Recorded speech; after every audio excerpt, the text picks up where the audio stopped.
Welcome back to my new video. One of my technician brought this phone to me and I asked him some question.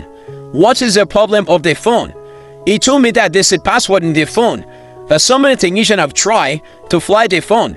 They could not because the charging port is not connecting. When they connect cable, it's not reading, it's not connecting anything to the system. By the technician, they tried to repair it. At the end, it's still proof abortive. He brought the phone to me to change the CPU. By the technician, I will change the CPU of the phone so that I'll be able to remove the password. I'll do it live here for you guys to see.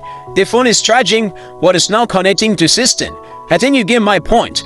By the technician, with that time wasted, let's make it the CPU remove. Check this out.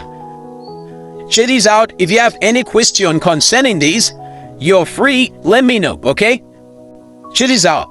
First thing, I fix it on a PCB stand.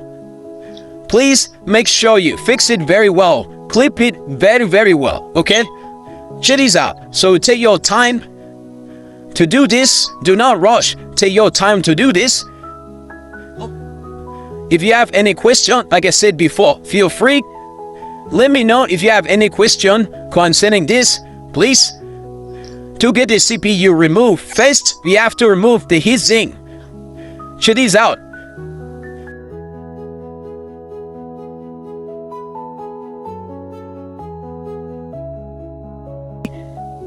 Check this out. I'm done.